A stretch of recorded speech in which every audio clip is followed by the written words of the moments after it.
Welcome to Back to the Futures, the official podcast of the Futures League, presented by 78 Sports. My name is Owen Shedrick. Thank you for tuning in to another episode here in Season 6. We're very happy to have you. In Futures League news this week, we had another Futures League Major League debut, David Griffin from Curry College and the Brockton Rocks. Congratulations to him for coming in relief for Mr. Max Scherzer. We had Cam Maldonado, the reigning home run derby champ, continuing to blast home runs for the Northeastern Huskies. And we have a rebrand in Nashua as the Silver Knights are going with a new look, a new logo, and a new nickname, Gate City. Congratulations to the Silver Knights on their rebrand. We look forward to seeing those jerseys this summer. On this episode, we have a member of the Nashua Silver Knights. It is George Welch, who is a 3-year veteran of the Futures League and was a 2022 champion last year. George talks about his time in Nashua, his season at Southern New Hampshire University, where he is a 2-time pitcher of the week already in this early college season. He talks about that. He talks about his Tommy John surgery, and of course, being a Silver Knight and the fun times that he has had there. Once again, we continue to have the link for Pete Wilk, Vermont Lake Monsters head coach, who is going through brain cancer. Please continue to contribute to that. Link, once again, is in the captions for the podcast. Now, for this episode, it's George Welch. We are honored to be joined by our next guest here on Back to the Futures. He's been a Nashua Silver Knight for 3 of the last 4 seasons, and he is currently dealing at Southern New Hampshire University up in Manchester. It's George Welch. George, how you doing today? I'm good. How are you? Thank you for having me. Doing well, man. And let's get this going here. I just mentioned it. You've been dealing to start the year. You've been named NE10 Pitcher of the Week for 2 weeks in a row. What's it like having such success early on here for the Penmen? I've just been put into a great position by my coaches.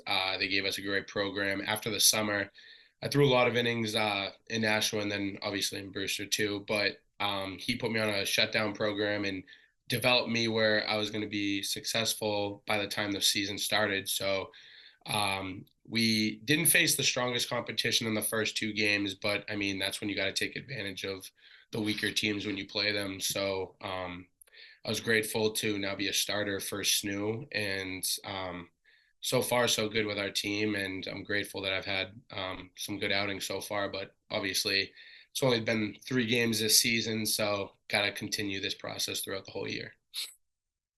Yeah, you said it. It's good to get, early action in against teams that, you might not be seeing at the end of the year, teams that might not be as well positioned as you guys, but it's good to get those innings in and get your starts in when you can. And I mentioned it, you've been with the Futures League for 3 years, including 2019, 2021, and 2022, all with Nashua. What has it meant to play for them for 3 of the last 4 years? It's been amazing. They've done a lot for me. My first year with Nashua, I unfortunately had to get Tommy John during the summer, so I left them midway through. But even when I did that, they've had my back no matter what. They've always been reaching out to me, asking how I've been, if they can do anything to help me, and they're always the first people to reach out, hoping that I'll be able to play for them again. And I just can't thank them enough. I love it there. I don't think there's a better place that you can play summer ball. The opportunities they give, the field you play at, the apparel they give you, the treatment they give you, it makes you feel like a big leaguer. And obviously summer ball is for development too, but the experience there is just like no other. The memories and all the friends I've made there is unbelievable. And Nashua is definitely a second home to me. It's just everything they do there is just to better the players, and especially this past summer, obviously winning the summer championship, that obviously is amazing for our team, but just the connection I had, just the connection, Cam Cook, Katie Aren, KJX, all the guys, we just were a special bond this summer, and I don't think I could have ever asked for a better summer than what I had this summer. They just planned it out amazing for us. Yeah, and you mentioned it, after 3 tries, you have a ring on your finger. You are a Futures League champion as Nashua Silver Knights won the 2022 title. What does it mean to finally have that banner raised after, as I said, after 3 tries, and as you said, with a group that was so close? It's amazing because usually, like, you put all forth your effort in the spring season, you're locked in on your school team. And like I was saying, the summer is just for your development, just to get your innings in, ABs in. But we had a really special group this summer, and the guys there, they're going to be guys that I talk to forever. This group always communicates, and just the fans in Nashua, it meant so much for us because they were traveling to New Britain, they were traveling to Vermont, and those trips for just us players is not a lot, but it's 2.5 hours minimum for those rides from Nashua. And for the fans to be spending their own money, taking their own time out of their days to travel with us, that meant a lot for us to win a championship for the fans itself and the Nashua base. And it was it was especially with that game with the Kyle Wolf home run and Will Andrews getting out of that bases loaded one out. That was the best game I've ever been a part of. And kudos to Vermont. That was the best offensive team out there this summer, and we knew that we were going to have to be on our top basis to beat them. And thankfully, we snuck out a win there and got to give everything back to Nashville that they've given to us. Yeah, it was an incredible season and an incredible championship series between the two of you guys. The back and forth and everything that happened, it was incredible.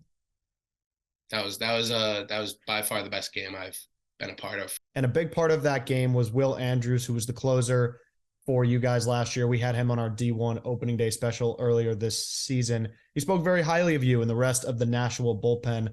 What does it mean to be so close with the guys that you pitched beside and would sit against in the bullpen and all the guys in general on the bench? Because it was, as I said before, it was a very tight-knit group. Yeah. Well, at first for our team, we struggled offensively severely. Obviously, everybody's coming out of either high school or coming out of a long season, so it was tough for everybody to switch over to. But our bullpen, we had a special bond, and it became a situation where it was always Noah Walker, Shu, Gitch, Will Andrews, and me. Like those were the guys out of the pen at the end. And if it got to us, our job was obviously just to put up as many zeros as we could. And eventually we found that rhythm after I think we started. I showed up I'd say 5 games late from our season in SNU. But when I got there, I think we were 4-9, 4-10. We were not good at all, just making a ton of errors.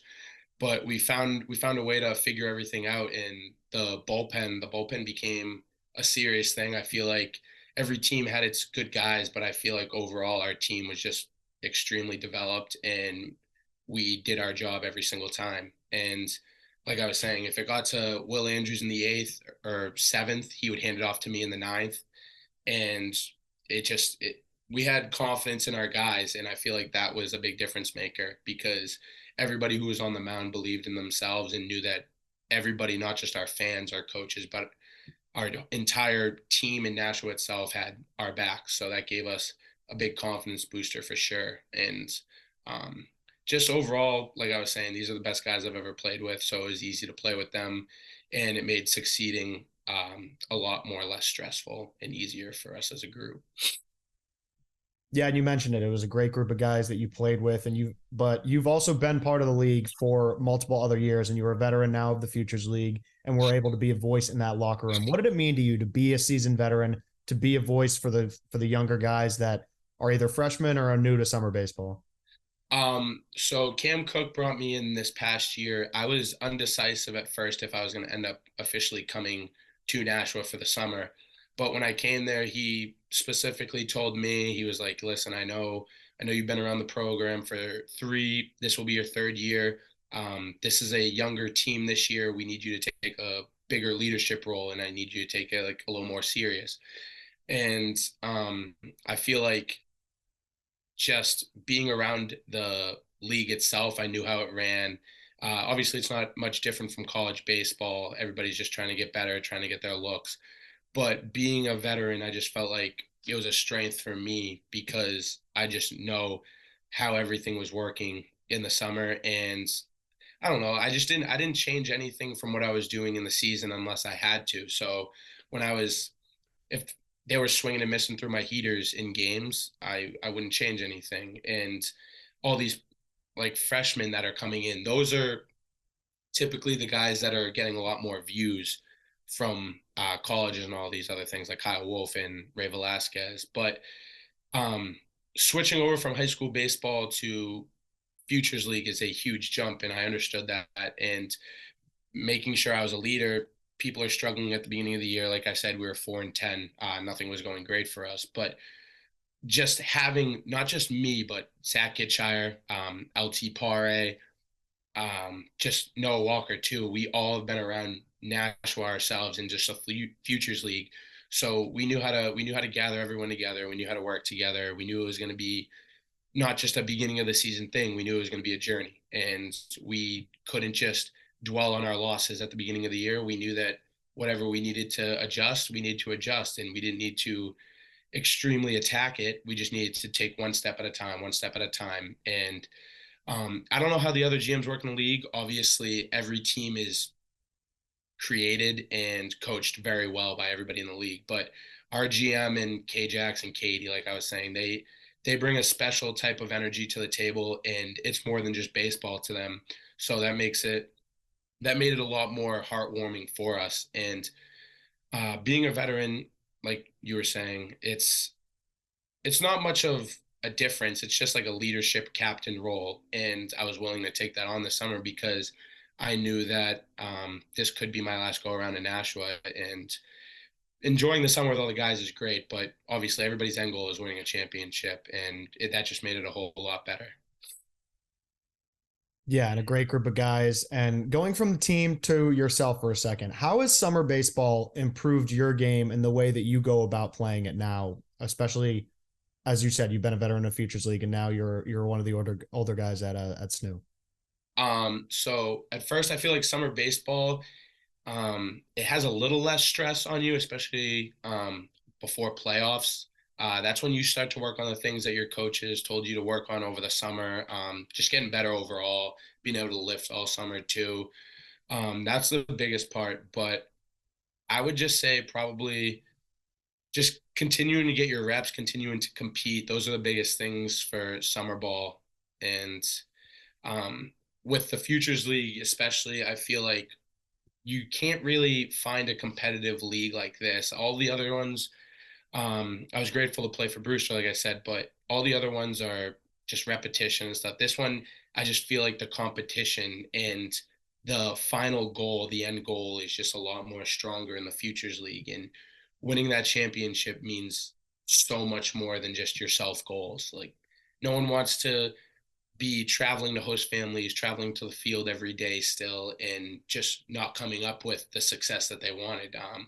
With Nashua, we got to become better every day, and just winning that championship, it's insane, and it was the best feeling. And once we started to get that success and felt like we had that shot, was when I, not just me, but the team itself really recognized that the Futures League is really strong, and it means more than just getting better as yourself. You get to create new friendships, new developments, and that championship means so much. And the adequate fans, the benefits that they give you, it's amazing there. And I'd feel like that's the difference between the Futures League and other leagues in summer ball is the competitiveness that it continues through school ball into the summer. Yeah, definitely. And one thing that I always talk to everybody about is the Futures League. It's D1, D2, D3. It's all three of those playing a major role, and you don't see that as often in these other leagues, and especially obviously at school because you're playing against one division. But that's what I always find fascinating about the Futures League is the way that D1 guys can take, or D3 guys can take on D1 guys and vice versa. And it's baseball. It's pure baseball in its most simple form. An example right there is Jack McDermott that plays at Amherst College D3. He was on Nashua. He started off a little slow, but once he started seeing the pitch, and I mean, besides Kyle Wolf, he was the biggest clutch hitter of the summer for us. Against New Britain, he single-handedly won the first game for us. Vermont game 2 at our place, we were down 3-0, and Goldstein, who was a great closer for Vermont all summer, when he came out on the mound, I mean, most of the time the game was over, and Jack McDermott found a way to battle off pitches and then hit that walk-off double. Those are the D3 guys you see, and there's D3 arms. Zach Gitshire, like I was saying, from just Nashua itself, he's a great arm. Noah Walker, great arm. Zach Gitshire actually transferred to SNU this year, so I get to play with him not just in the summer, but here. But you see a lot of D3 guys, and I feel like sometimes I was a D3 guy myself before I transferred to SNU. I feel like sometimes the recognition down at that level isn't the best, but I mean, that's where the Futures League succeeds again, because they give those opportunities to the D3 guys that could be hidden from all these other players. And not just Nashville, but the Futures League itself reaches out to all these players and they prove themselves. New Britain had that. I forget his name. Teddy something. He battled off. He was one of the best players in the Futures League, and he goes to MIT. Obviously, it's not balanced. You go where you go, but the Futures League really finds those incredible D3 guys and lets them compete with every D1, D2, D3 that's in the Futures League. And it lets them get that recognition and gives them that feeling and potentially that confidence booster for the following spring season. Yeah, that's great to hear. And it's great to hear it coming from you as a player. And you mentioned Zach Gitshire, who's now your teammate at SNU. He's one of the many guys who are in the NE10 who have played in the Futures League. What's it like going back to school and playing against some of those guys in conference? And is there any good stories that have come out of that when you're facing guys on the mound? Nothing specifically on the mound. I have a teammate who played for Worcester this past summer and the summer before that, Cam Caraher. Obviously they're owned by the same people, but I feel like that's what gave it the enemy rivalry with Worcester. We just wanted to be the better team for the ownership. But we always just talk about jokingly, we always drive by Worcester Stadium and when we're traveling down south for games, and he always just like has to wake me up or like point out like we're passing by the Woo, we're passing by Fitton Field. It's just the competition level makes it better, and we always have these jokes about just summer ball. It's always brought up. Me and Gitch are constantly always joking and chirping each other about summer ball. It feels good to continue to have that competition level from the Futures League into the NE10. With my team, it's not many people from the Futures League. I believe it's just me, Cam, Mike LaRocca from Brockton, who played for Nashua with me in 2019, and Kyle Levine just transferred here, also from Nashua. It just gives us more of time to reflect on our memories than competition level. But we always make sure to bring out how we beat Cam Caraher and Worcester. But he'll always mention to us that the season beforehand, we had that last game against Worcester in Worcester to give us a chance to make the playoffs if Westfield also lost. And unfortunately, we ended up losing that game. So he always brings that up, saying he took us out then. But it stings. But thankfully, this year we end up getting the last laugh and got to hoist the trophy at the end. So it just builds a little bit of extra character and competition inside of the competition. Yeah, those are some good stories right there about the boys and the Futures League, the bond as you talked about. Hold on, we'll get right back to the Futures, but first, we want to share a message from our friends at 78 Sports. Do you have kids playing baseball or softball? We all know practice time is limited, especially here in New England, not to mention the cost of lessons and cage time can add up very quickly. Save yourself time and money by giving your kids what they need to work on their game at home. Our friends at 78 Sports can help you put together the perfect at-home training setup. Whether you want to start small with just a tee and a net, or looking to set up a full cage with turf and a pitching machine, they have you covered. And I've used their stuff before. I've seen their facilities. They definitely cover everything. The team at 78 Sports design and install hundreds of at-home and commercial sports training facilities. So let them help you find the perfect setup for your space. Visit the 78 Sports website at 78sports.com. That's SEVENTY, the number 8, sports.com. For a limited time only, By just mentioning Back to the Futures, you'll receive a 10% discount off your order. That's SEVENTY number 8 sports.com. Now, back to your regularly scheduled programming. And transitioning here to your college years, you started at St. Joe's in Maine, but decided to transfer to Southern New Hampshire. What led to your decision to transfer? Not being able to have that senior spring season to recruit, since it's a spring sport, it's very late.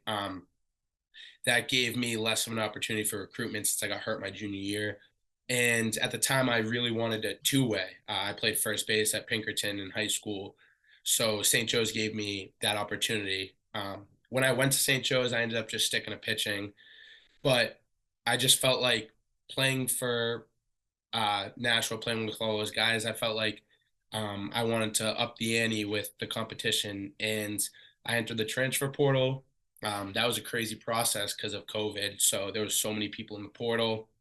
But thankfully, Scott Loazzo, my coach right now, reached out to me, gave me great benefits. And I just feel like I've found myself to get a lot better with not just pitching, but the game itself. And he has gave me a lot of lessons on what I didn't know, which I thought I did. And that transfer, I feel like, was the best decision for me. I feel like I've just completely strengthened my game since I've been at Southern New Hampshire. And it just has made me want to be better at the game constantly, and has hopefully given me an outlook on the future. That's time to tell.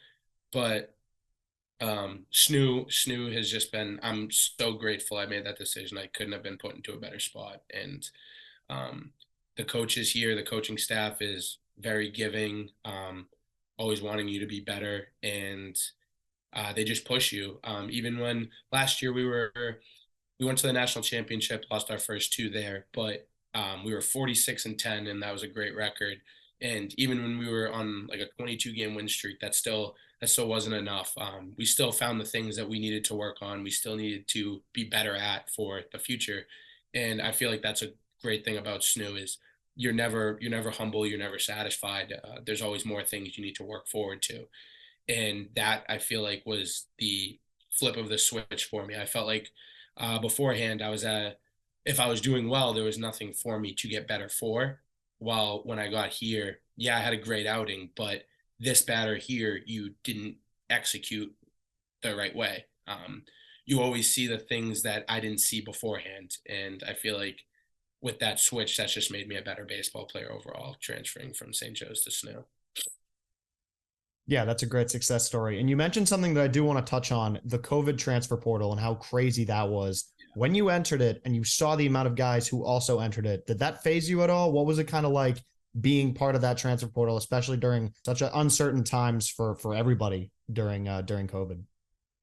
For me, it definitely gave me a little fear because I wasn't cleared from Tommy John yet. I was still recovering from that. So obviously there was the most people that have ever been in the transfer portal because of all the new rules and restrictions. That made me worry because obviously there was multiple other me's out there that were healthy. So that made me stress a little bit.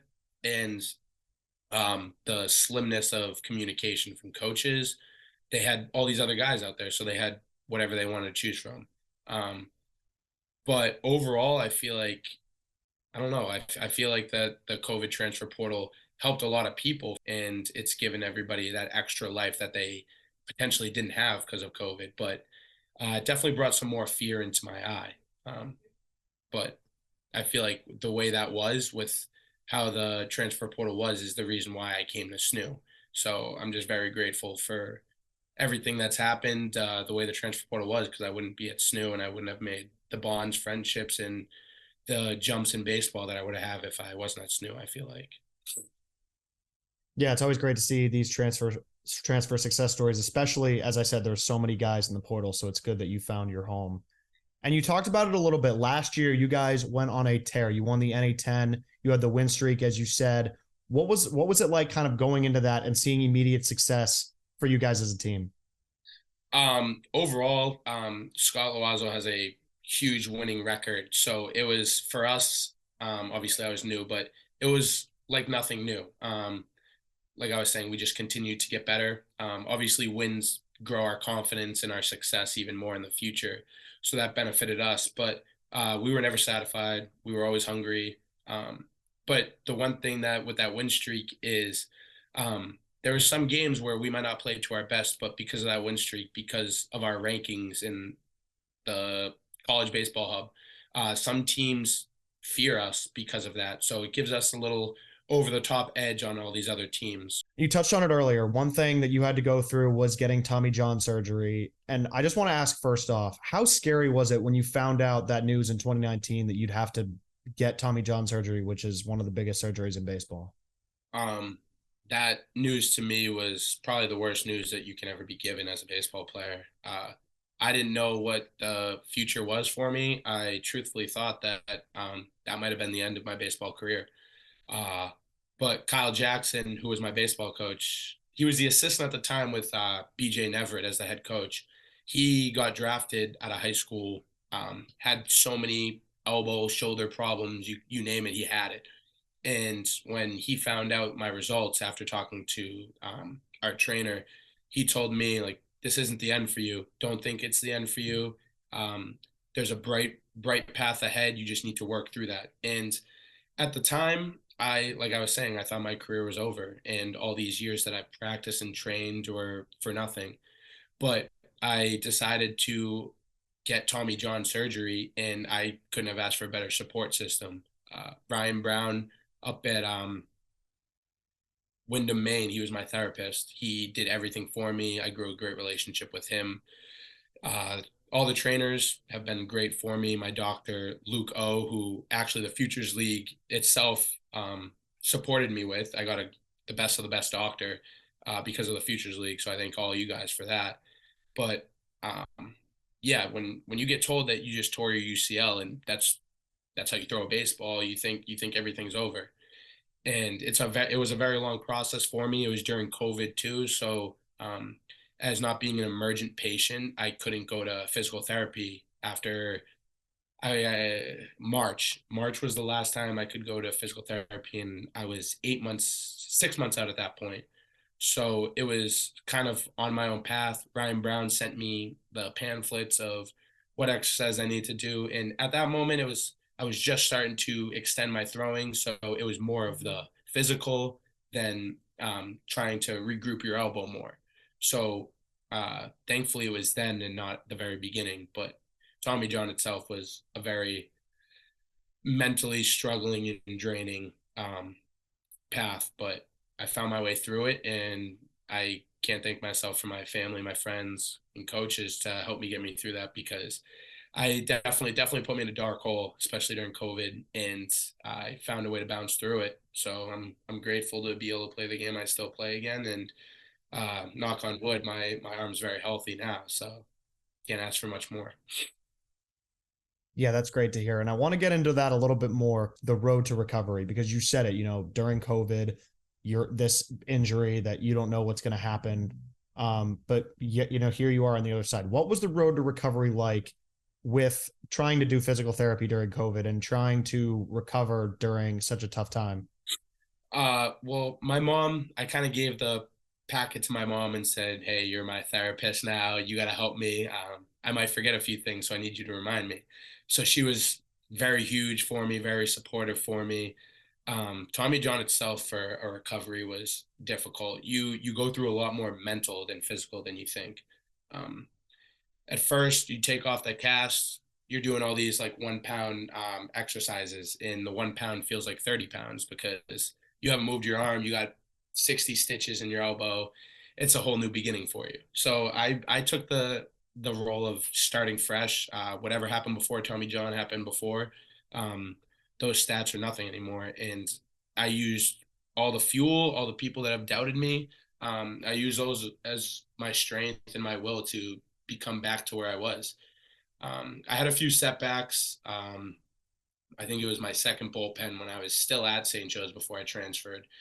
I had a lot of flare up in my elbow again, gave me a lot of more mental issues and made me think that I retore it again. But again, I met up with my trainer and he just said, you're all in your head. that's gonna be what happens to you. That's part of the recovery. You just need to stick to it.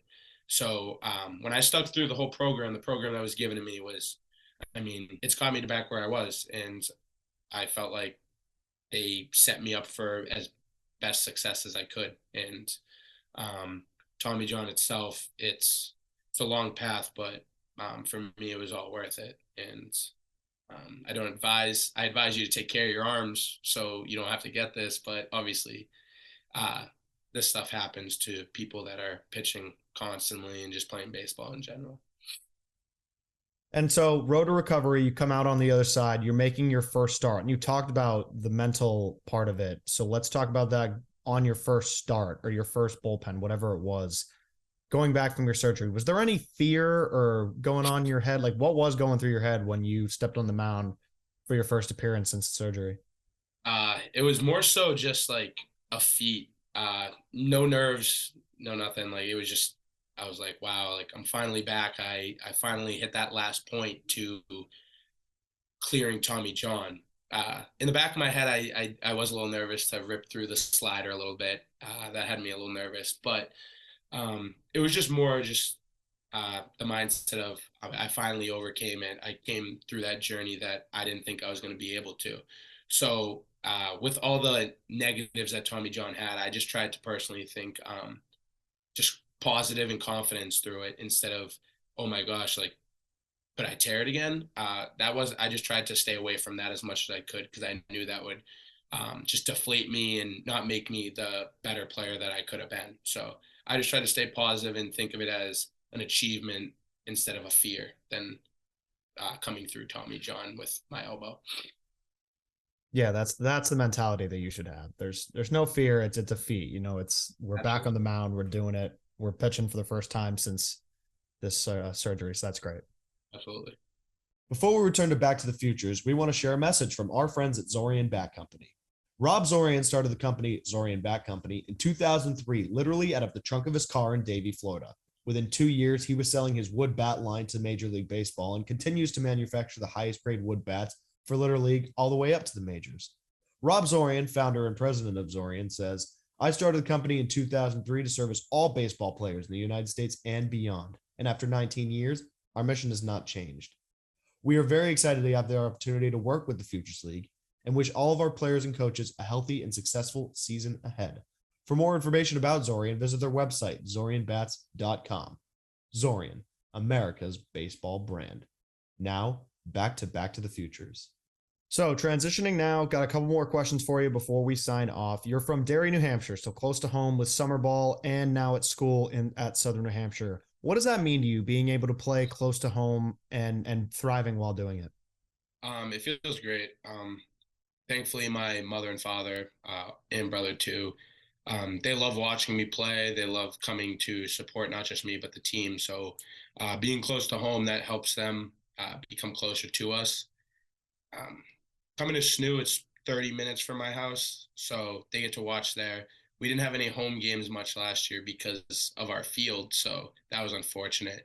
But Nashua has been huge for my family, and they've done a lot for us. So that being included of us being close, Nashua has just been great to us, and it means a lot to not just me but my family of how close we are to summer ball and school ball because um, my mom she likes to be my photographer. She likes to record me and do all these things. And being able to have her watch me definitely gives me more of a success on the mound, I feel like too. It means a lot being that close to home, and it's definitely a lot less stressful for me than others that have to live with a host family too. Yeah, for sure. That's great that you're so close to home when you're at Nashua and at school, and it's important for moms to be photographers for you. Exactly. Yeah. Exactly. And in high school, you were at Pinkerton Academy. You had the lowest ERA in the league your senior year at 115. You had 48 strikeouts and 28 innings pitched, and you were first team All-State your senior year. What was your time in Pinkerton like? My time in Pinkerton was honestly a roller coaster. My freshman year, I didn't really know what I wanted to do. I didn't really pitch much, honestly, my freshman year. I was more of a first baseman. Same goes for my second year. I was more of a first baseman, but my sophomore year, I started to focus in a little bit on pitching. My junior year, I got hurt. I like strained a flexor ligament in my arm, so I didn't get to play then. So I took a little bit of time away there. I was still a part of the team, but I just didn't feel like I had that connection. But that summer between my junior and senior year, Coach Campo talked to me, which we have a very great relationship now. But he told me, he was like, "Welchie, I need you to step up. I need you to fill in this role that we lost, and I need you to potentially play first base again." So going into that summer, I knew I had a lot of steps and strides I had to make. And I think I was only like 78 to 80 my junior year. So I had a lot of work to do. And I'd say throughout that summer, that was the first year that I took lifting very critically inside of my baseball lifestyle. And that made me grow with success. And I started taking lessons and stuff with not our coaches itself, but where we were affiliated with for our winter workouts. My senior year, I just started being less reserved. I just put everything forward to it.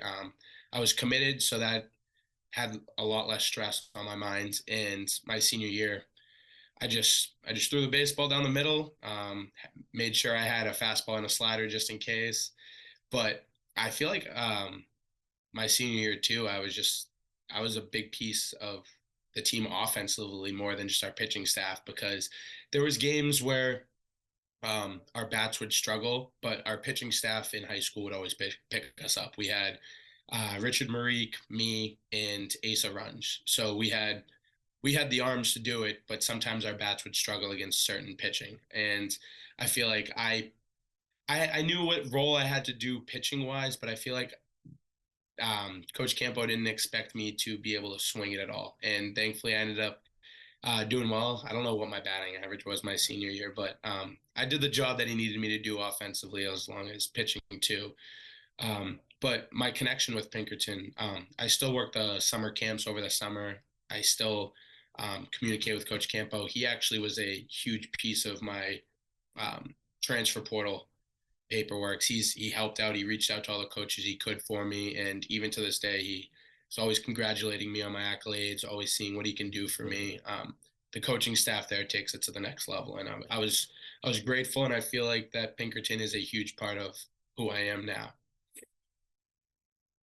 Yeah, that's great to hear. And you mentioned it. You were quite the hitter at school too. You had a homer and 28 RBIs your senior year, as you said. When the pitching was there, the bat you needed some bat help, and you definitely provided that. Did you ever consider two-way, or was that never an option because you focused on pitching? Or So I'm really weird. I'm a lefty pitcher, but I hit righty. So my lead elbow is in the front, and I did not like wearing an Evo shield.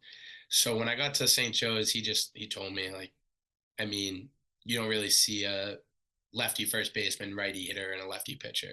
So he kind of slimmed it down right there and said you were going to only be a pitcher, which I was upset because St. Joe's did have a really short porch and left. So got the eyes gazing out there. But I knew in the long run that what I wanted to do was be a pitcher, and I feel like that was going to give me the most success. So it's upsetting I don't swing the stick no more, but I'm glad of where I am right now. yeah, I think that worked out for you. A little bit. And back to high school for a minute. One thing is you also threw a couple no hitters in high school too. In fact, what was those like, throwing a little no hitter action in high school? I mean, obviously, no hitters a feat that you can't reach above, and I just felt like uh, just made sure to throw strikes. I knew that we had Brady Day, Kansas State second baseman, Jacob McGill at shortstop. He was very good for us, and we had Connor Jenkins. Like we had the defense that we needed to. So I just needed to throw it down the middle and get those plays done. And like I was telling you about earlier, you got to take advantage of the weaker team. So when we would put up 10 runs, that just deflates a team for their offense, and it just made it a lot easier for my no hitters. But I mean, my senior year, I grew with a slider, grew with a heater, I found a changeup for a little bit in high school, but yeah, the no hitters are amazing memories, and those live with me forever for sure. it was a great part, but I couldn't have done it without the coaching staff or the players behind me. Because one play I will outlie was I want to say Frank Elysian was playing first and Brady Day was playing no, Jacob McGill was playing shortstop, and there was a blooper. No, sorry, cut that all over. Frank Elysian was playing third base, and McGill was playing shortstop, and there was a bleeder over Frank Elysian's head, and it should have for surely been a hit. And Jacob McGill, who was our shortstop at the time, just fully extended, and I believe it was the sixth inning. So at that point, as a pitcher, you're starting to actually think of it because high school baseball is 7 innings. So in the back of my head, I was like, okay, like I know we're gonna win this game. I need to get this no hitter. So him fully extending, making that play, just that was absolutely electric. That definitely fired me up and gave me a couple more ticks on the velo for the next inning. But no, throwing a no hitter is amazing, and especially when I know that it's doing nothing but benefiting my team. And if you throw a no hitter, you're winning a game since there's no hits on the field for the opponents. So I was just grateful that I could set up my team to win in any way possible. Yeah, that's great. And you came pretty close to one this season with Southern New Hampshire. You had a complete game one hitter. So almost there, almost at both levels. That one hurt. It was the first batter of the game, 0-2 count, and I didn't execute the high heater right down the middle by accident, and that was the only hit of the game. So learn from those. That's crazy. It was the only hit of the game, so you shut down everybody else then. I think I retired like 21 straight. So yeah, I didn't know that until the end, and then my pitching coach said, "You want to hear the good news or bad news?" And I was like, "Well, obviously the bad news first." And he was like, "Yeah, you gave up your no hitter the first hit of the game, and you didn't give up a hit at the rest." So that stung a little bit knowing that, but we got the win, so that's all that mattered. Yeah, that's great. And I did want to ask you this about pitching. You've been a starter at Southern New Hampshire, but you've also come out of the bullpen many times at school and with Nashua. So what is that like how does your mentality change? How does your game change, preparation when you have to, whether it's a start or coming out of the bullpen? There is obviously a difference, but the way I work, I'm a very high tempoed pitcher. I just if I'm feeling myself and I get in that rhythm, I just try to work as quick as I can. So my pitching coach here and my head coach know that. So they just keep telling me, just throw like you're out of the pen. I was a starter before I was a bullpen guy, but Tommy John switched that. So now thankfully I'm back to a starter here this year. But the mindset's just throw every pitch, throw every inning like it's your last inning. Don't hold back any stamina because that's when you're going to mess up and make mistakes on the mound. So I just continue batter by batter, throw every inning like it's my only inning of the game, and don't hold back. So I keep the same mindset as a closer, but obviously I got to mix up the pitches a little more because during the summer I come in facing 7, 8, 9 on a team. I can just groove 9 heaters by them. With summer ball or school ball, they're going to see me more than once, so I got to make sure I have at least the slider or changeup working that day. Yeah, there it is right there. Perfect mentality for both positions right there. Exactly. All right, 2 more questions for you, starting with this. Who is a player in the major leagues that you look up to and you try and model your game after? That's tough. Right now, I mean, I have the same mechanics as Shane McClanahan. I look up to him for surely. He's had some arm injuries too, as long as I did. But no, I look through what he's done. I want to be where he is right now, obviously, as everybody who else plays in the Futures League. But Shane McClanahan, I'd say I'd look up to the most because of how similar I can be to his mechanics. But overall, I would probably say, not just in the league right now, I would say Randy Johnson. That's everybody's lefty's dream. Guy was unhittable from the left side. You can't get any better than he was as a lefty. So I feel like that's who I look up to, or base my game off of the most is Randy Johnson. Live heater, and then once they start to foul a few off, then mix in a slider once in a while. Yeah, those are 2 great pitchers to model your game after right there. And you've mentioned a few, and this is going to be a tough question, but it's our last question, and that is your favorite all-time baseball memory. Winning the championship this summer. I've tried to think of multiple other things when people have asked me what my favorite memory was, but just the way we battled as a 4 and I think we were 4-12. I could be wrong, but just the way we battled as a 4-12 team. I remember I came there late, and people weren't taking it as serious yet because it was the first 15 games, 16 games. So when I got there, Cam Cook, like I said, he told me that I need to step up and be a leader with this young team. So I let them know this isn't just for fun. We're going to grow more fun as a winning team.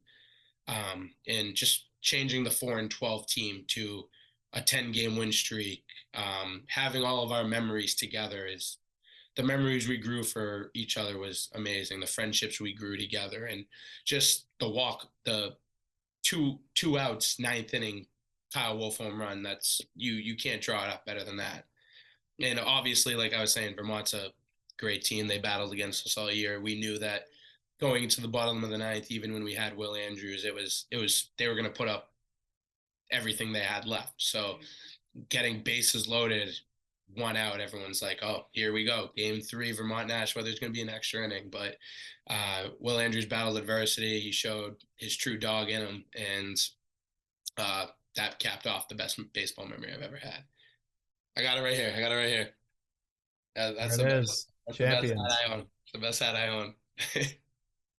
George Welch, 2022 Futures League champion, 3-year veteran of the Futures League. Thank you so much for coming on the show. Really appreciate the time. Thank you for having me. Great organization, great league run, and just go Knights. Go Knights. We appreciate that, man. Those new jerseys, by the way, Gate City. Those are amazing. Yeah, a little rebrand in Nashua. So congrats to the Silver Knights on that, and that'll be those will be cool to debut this summer. Absolutely. Thank you for having me again. I appreciate coming on here. It was a great experience. Of course. This has been season 6, episode 4 of Back to the Futures, the official podcast of the Futures League. We have new episodes coming out every Thursday. Be sure to subscribe to our podcast. We're on Apple Podcasts, Spotify, SoundCloud, and YouTube. Thanks for tuning in. We'll see everyone soon.